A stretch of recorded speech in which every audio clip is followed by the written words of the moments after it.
प्रिय विद्यार्थियों नमस्कार। आज हम जिस विषय पर चर्चा करेंगे उस विषय का शीर्षक है हुमायूं की असफलता के कारण। जैसा कि उल्लेखित है कि 1540 में कन्नौज या बिलग्राम के युद्ध में शेरशाह के द्वारा हुमायूं को पराजित किया गया और पराजित करने के पश्चात दिल्ली और आगरा पर शेरशाह सूरी का अधिकार स्थापित हो गया और हुमायूं को दर दर की ठोकर खाने के लिए उसने विवश कर दिया। एक तरीके से यदि हम देखें तो कन्नौज और बिलग्राम का युद्ध मुगल इतिहास में एक ऐसा समय था या एक ऐसा काल आया जिसके संबंध में इतिहासकारों का मानना है कि जिस प्रकार से पानीपत के प्रथम युद्ध में बाबर ने इब्राहिम लोदी को यानी कि अफगानों को बुरी तरीके से पराजित किया और भारत में मुगल साम्राज्य की नींव डाली। इतिहास एक बार पुनः यहां दोहराता है। कन्नौज और बिलग्राम के युद्ध में यहां अफगानों ने मुगलों के विरुद्ध जिस प्रकार से युद्ध लड़ा और इस युद्ध में उन्होंने जिस प्रकार से अपनी शौर्य और वीरता का यहां प्रदर्शन किया, उससे इस बात को से इनकार नहीं किया जा सकता कि मुगलों को उन्होंने कुछ समय के लिए सत्ता से विहीन कर दिया और दिल्ली और आगरा पर अधिकार कर यहां हिंदुस्तान में एक नए राजवंश की अब एक स्थापना की गई जिसे सूरवंश के नाम से जाना जाता है। हुमायूं को इस युद्ध के पश्चात जो कठिनाइयां उसे प्राप्त हुई, उन कठिनाइयों के साथ साथ उसने जो असफलता उसे हाथ लगी उसके पीछे कौन कौन से कारण निहित थे, यदि हम उन कारणों की चर्चा करें तो उसमें कुछ ऐसे प्रमुख कारण निहित थे जिनमें सबसे पहला कारण यदि हम देखें, हुमायूं के द्वारा अपने साम्राज्य का विभाजन करना, ये एक प्रमुख कारणों में से एक था।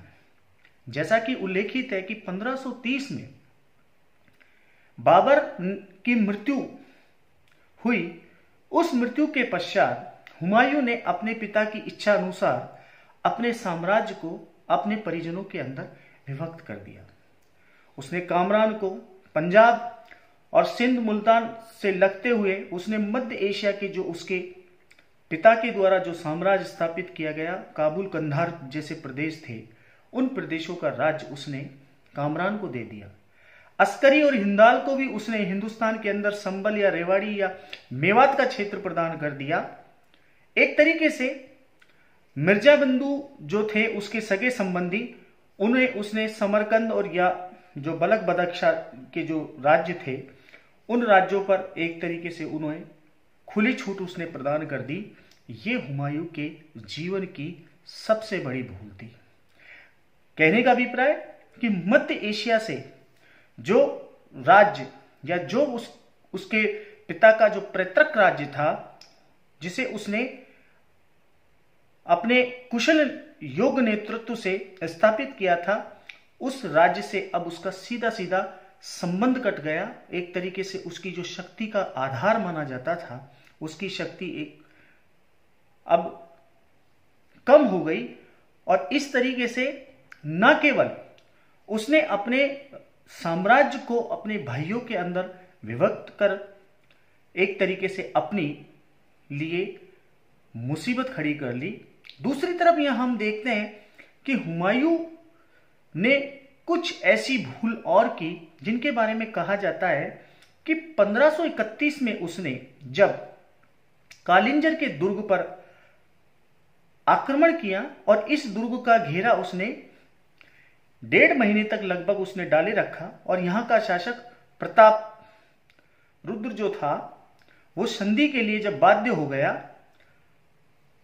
तो उससे वह हरजाना लेकर के इस किले को छोड़कर वह आगे बढ़ गया और आगे इसलिए बढ़ गया कि उसे यह जानकारी मिली कि महमूद लोदी जौनपुर की तरफ आगे बढ़ रहा है।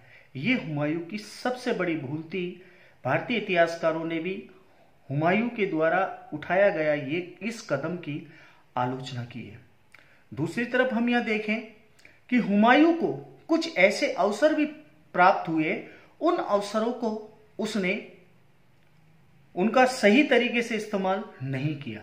जैसा कि कहा जाता है कि 1538 के अंदर जब गुजरात के शासक बहादुर शाह ने मेवाड़ पर आक्रमण किया और इस समय मेवाड़ में रानी कर्मावती, राणा सांगा की पत्नी, संरक्षिका बनकर के मेवाड़ का शासन प्रबंध चला रही थी, उस समय गुजरात के शासक बहादुर शाह ने चित्तौड़ के दुर्ग को घेर लिया।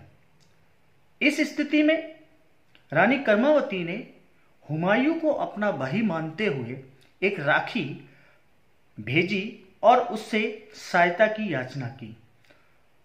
हुमायूं यद्यपि कर्मावती की सहायता के लिए निकल पड़ा था, लेकिन सारंगपुर के निकट ही वो रुक गया।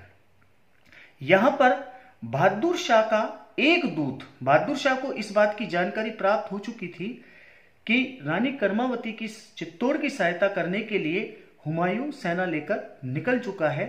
उसने अपना एक दूत हुमायूं के पास भेजा, जो कि सारंगपुर में उससे मिला और उससे यह कहलवाया कि वह एक काफिर राजा के विरुद्ध, अर्थात हिंदू राजा के विरुद्ध इस समय युद्ध कर रहा है, इसलिए एक मुस्लिम शासक होने के नाते उसे एक मुस्लिम शासक के ऊपर आक्रमण नहीं करना चाहिए। इस तरीके की बातों में हुमायूं बहादुर शाह के द्वारा जो कही गई थी उनमें आ गया और उसने चित्तौड़ की मदद नहीं की। ये हुमायूं के जीवन की सबसे बड़ी भूल थी। यदि उस समय हुमायूं रानी कर्मावती मेवाड़ की यदि वो मदद करता तो शायद मेवाड़ के साथ मुगलों के जो कटु संबंध रहे वो शायद नहीं रहते, ना ही राणा सांगा के उत्तराधिकारियों को मुगलों के साथ लंबा संघर्ष करना पड़ता। ये हुमायूं की एक सबसे बड़ी भूल थी कि उसने उस समय चित्तौड़ की मदद नहीं की। दूसरी तरफ हम यहां देखते हैं कि हुमायूं के द्वारा जिस प्रकार से अपने भाइयों का जो सहयोग उसे मिलना चाहिए था, वो सहयोग उसे नहीं प्राप्त हुआ। एक तरफ जब वह बहादुर शाह के विरुद्ध अभियान में घिरा हुआ था, दूसरी तरफ यहां शेर शाह बिहार के अंदर मुगलों के किलों पर लगातार अपना अधिकार स्थापित कर रहा था। और दूसरी तरफ यह हम देखें कि हुमायूं के द्वारा कुछ ऐसी भूल और की गई जिनका यहां उल्लेख करना जरूरी होगा कि जिस समय वो बंगाल विजय के लिए निकला तो बंगाल के अंदर वहां के शासक की मृत्यु के पश्चात जो राजनीतिक कलह की स्थिति उत्पन्न हुई, उस स्थिति का फायदा उठा करके नहीं हुमायूं बंगाल को मुगल साम्राज्य का अभिन्न अंग बनाने के उद्देश्य से वहां पहुंचा। वह राजधानी गौड़ में पहुंच गया और वहां पहुंचने के पश्चात उसने बंगाल को जीत भी लिया और जीतने के पश्चात कई महीने उसने बंगाल के अंदर ही व्यर्थ में गवा दिए। जब वो बंगाल में अपने विलासितापूर्ण जीवन में लिप्त था, उस समय शेर शाह उत्तर भारत के अंदर, खासकर बंगाल और उसके बिहार और उसके आसपास के क्षेत्रों में जो मुगलों के अधीन जो किले थे, उन किलों पर फतेह करने में लगा हुआ था। जब हुमायूं को इस बात की जानकारी मिली तो वह शेरशाह के विरुद्ध निकला।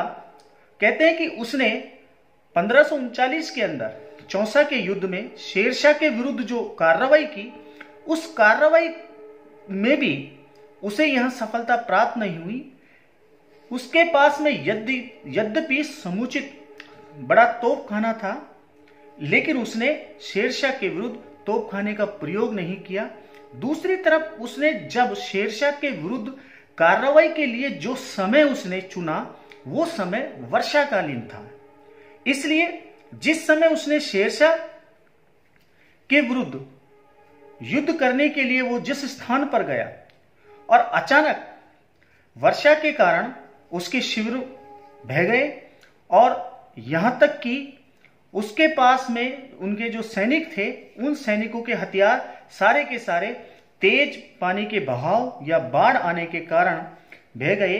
इस कारण से कहते हैं कि कर्मनाशा नदी जो थी बिहार के अंदर, उस नदी को पार करने में हुमायूं की मदद एक निजाम नामक एक बिश्ती के द्वारा की गई।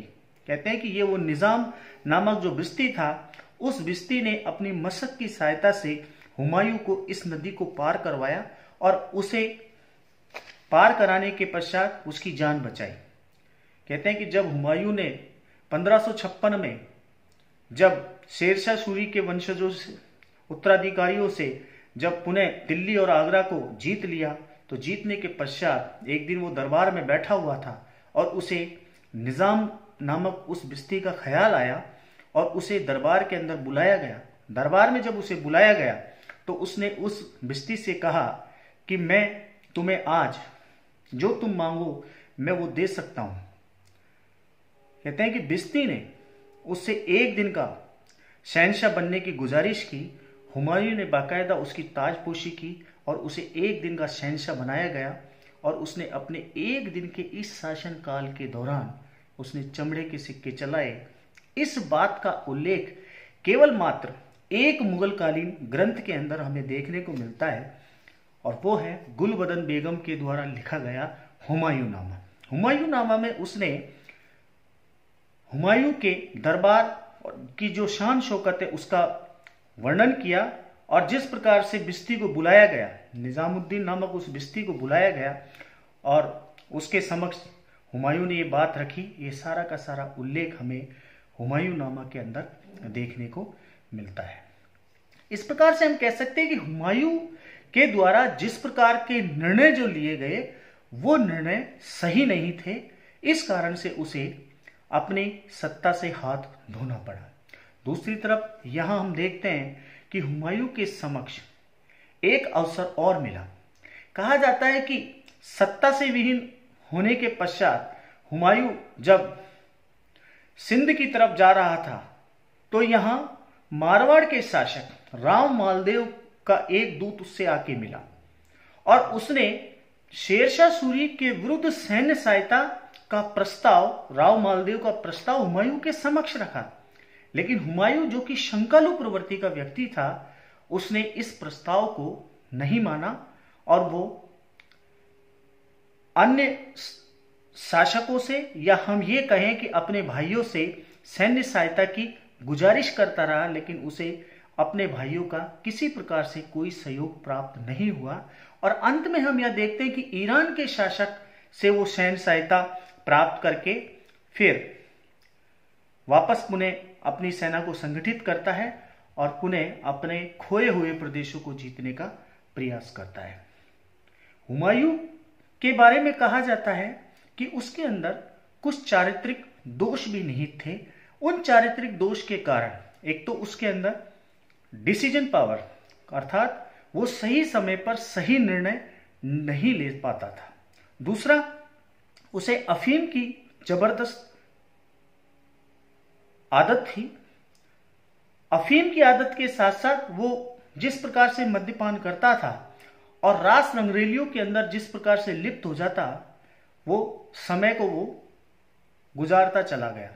ऐसे ही अनेक अवसर यहां हमें देखने को मिलते हैं। चाहे हम बंगाल विजय की बात करें, चाहे बहादुर शाह के विरुद्ध जब उसने गुजरात अभियान किया और गुजरात अभियान के दौरान जब उसे प्रारंभिक सफलता प्राप्त हुई, उस सफलता के बाद में जिस तरीके से उसने कई महीनों तक अपना समय इस प्रकार से व्यतीत कर दिया, इस कारण से शेरशाह को बंगाल और बिहार के अंदर मुगलों के अधीन जो किले थे उन किलों को फतेह करने में उसे सहायता प्राप्त होगी। एक तरीके से हम कहें कि शेरशाह को अपनी शक्ति बढ़ाने का अवसर प्राप्त हो गया। इस प्रकार से हुमायूं के कुछ जो चारित्रिक दोष थे, उन दोषों के कारण वह सही समय पर कोई डिसीजन नहीं कर पाया और इस कारण से उसे अपनी सत्ता से हाथ धोना पड़ा। और एक बात और यहां मैं कहना चाहूंगा कि 1540 के अंदर कन्नौज या बिलग्राम का जो युद्ध हुआ, इस युद्ध के अंदर उसने जो स्थान नीचा जो चुना मैदान के अंदर, कहते हैं कि उसे इस बात की भी समझ नहीं थी कि बारिश का समय है और बारिश के समय के कारण अगर नदी के अंदर तेज बहाव आ गया तो उसकी सेना उस बहाव में बह सकती है। और हुआ भी यही। अचानक वह 1.5 महीने तक बिना किसी कार्रवाई के 1540 में शेरशाह के विरुद्ध वह रुका रहा बिलग्राम नामक गांवों के अंदर। और बाद में जब बारिश का मौसम शुरू हुआ और जिस तरीके से तेज पानी का बहाव आया, उस बहाव के अंदर उसका तोपखाना, उसके असला बारूद सारा का सारा नष्ट हो गए और सेना एक तरीके से उस पानी के अंदर बह गई। और इस समय फिर शेरशाह को अवसर प्राप्त हो गया और शेरशाह ने उस पर आक्रमण कर दिया और इस तरीके से उसे पराजय का सामना करना पड़ा। इसी प्रकार से हमारी ये चर्चा जारी रहेगी। Thank you.